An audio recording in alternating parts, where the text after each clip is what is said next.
घटनाएं और हादसे कहकर नहीं आते, कब किसके साथ कौन सी घटना घट जाए और उस घटना में कौन शिकार हो जाए। ऐसी ही एक घटना कल लखनऊ से करीब 40 किलोमीटर दूर, ये मलियाबाद तहसील लगती है, ब्लॉक भी मलियाबाद लगता है और गांव का नाम है संत नगर।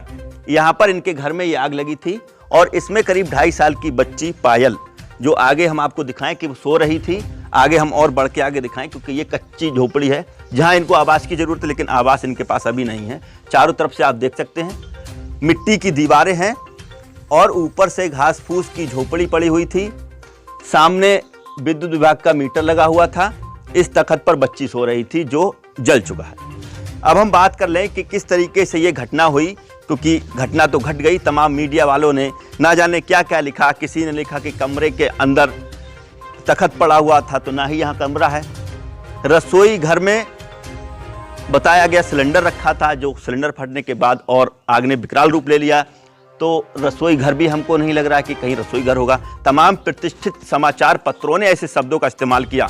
जहां घर ही नहीं है, आवास ही नहीं है, तो कमरे, किचन, बाथरूम और रसोई घर जैसे शब्द कितने अपमानित करने वाले हैं इस ऐसे पीड़ितों के साथ। हम इनसे बात करेंगे, इनका क्या नाम है और किस तरीके से घटना हुई। नाम क्या है तुम्हारा और घटना किस तरीके से हुई? थोड़ा सा आगे आ जाइए। यहाँ पर छोटू नाम। छोटू, ये बताइए कैसे हुई थी ये घटना? सर लाइट से हुई थी। मीटर एप्लीकेशन दी थी तो मीटर लगाने नहीं आए थे, तार खुला थे, इसीलिए लाइट सर, इसीलिए आग लग गई। आग लग गई जी सर। अच्छा, ये बताइए कभी आपने एक भी बार और शिकायत नहीं की विद्युत विभाग वालों से? गए थे सर, एप्लीकेशन दी, सोमवार को पैसे जमा करके भी आए थे। हाँ। कह रहे थे सोमवार को लगा देंगे कि मीटर होली पहले पैसे जमा कर आए थे। होली से पहले इन्होंने पैसा जमा किए थे।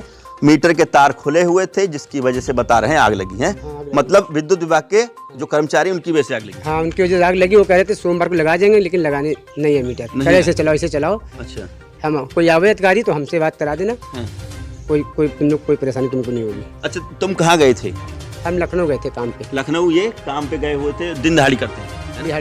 दिहाड़ी करते हैं। लखनऊ काम पे गए थे। और पत्नी कहाँ गई थी आपकी? पत्नी घर पे ही थी सर। पत्नी घर पे थी? हम बच्चा अंदर सो रहा था, कपड़े धोने सामने गई थी। कपड़े धोने सामने गई थी? कितनी दूर? तो सामने रोड पे बगल में हैंडपंप लगा है, सामने रोड पे हैंडपंप लगा बगल में। पत्नी सरकारी नल पर कपड़े धुलने गई थी और जो बच्ची जो मृतक थी उनके पिताजी लखनऊ में काम करने दिन दिहाड़ी पे गए थे। पत्नी बाहर कपड़े धुल रही थी। इनको नहीं पता चला कि कब आग लग गई और कब आग ने इतना विकराल रूप ले लिया कि उस बच्ची को अपनी आग की लपटों में झुलसा दिया। अच्छा, ये बताइए आपको कब पता चला? हमको 12:30 बजे हमारा फोन गया था। 12:30 बजे आपके पास फोन गया था? फोन गया 12:30 बजे। 12:30 बजे। हाँ। तो ये बताइए जिला प्रशासन या पुलिस प्रशासन ने अब तक कोई कार्रवाई की? आपको लगा कि कहीं ना कहीं कुछ आश्वासन दिया जिससे हमको मदद मिल सके? अभी कोई शिकायत वो नहीं अभी मिली, मदद कोई ली हमने? कोई मदद अभी नहीं मिली, कुछ नहीं मिली मदद। अच्छा, पुलिस विभाग के लोग आए थे? कितनी बार आए हैं? आज एक बार आए थे, कल 2-3 बार आए थे। क्या पूछा था? कुछ नहीं, कैसे क्या घटनाएं हुई है, तो ये लाइट के लिए बस यही बताया गया। लाइट से लगी है घटना के बारे में है। हाँ, लाइट से मतलब बताया जा रहा है कि शॉर्ट सर्किट की वजह से आग लगी थी। शॉर्ट सर्किट का मतलब होता है कि कहीं पर पावर लाइन चल रही हो, किसी कारणवश कोई सर्किट शॉर्ट हो जाए, आग पकड़ ले या फिर उसमें ज़्यादा आग बढ़ जाए और जो रूप ले ले जिससे कि बड़ा नुकसान या हादसा हो जाए। तो ऐसा ही जो है यहाँ पर दृश्य था। लेकिन इनका कहना है कि विद्युत विभाग के कर्मचारी जिस तरीके से मीटर लगा के गए थे वो तरीका ठीक नहीं था। एप्लीकेशन दी थी लेकिन इसके बावजूद भी विद्युत विभाग के कर्मचारियों ने मीटर ठीक नहीं किया।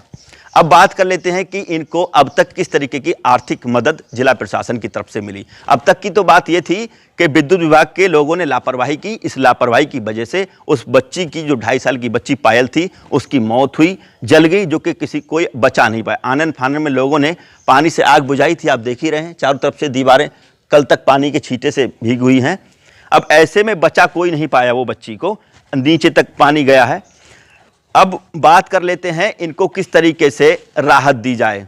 तो जिला प्रशासन के अधिकारी, अभी मेरी यहाँ के जो एसडीएम हैं हनुमान प्रसाद मौर्य, उनसे मेरी बात हुई। मैंने कहा है कि किस तरीके से इनकी मदद हो सकेगी, इसके बारे में मैंने जानकारी फ़ोन पे ली। तो मौर्य साहब का कहना है कि देखिए, कोई आपदा वैसी नहीं है जो दैवीय आपदा हो जिससे कि जिला प्रशासन मदद करे, लेकिन फिर भी हम हर एक कोशिश करेंगे कि इनको किसी न किसी तरीके से आर्थिक तौर पर राहत दी जाए। और उनका कहना है कि लोकल के लेखपाल को अगर ये लिखकर एप्लीकेशन दे देते हैं तो मैं व्यक्तिगत इस मामले पर संज्ञान लेते हुए इनको कहीं ना कहीं मदद कराऊंगा। अब ये देखने वाली बात होगी कि एसडीएम मलियाबाद इस मामले को कितना गंभीरता से संज्ञान में लेते हैं और इस गरीब की किस तरीके से मदद करते हैं। Satyendra Sharma, right inform TV, Malihabad, Lucknow.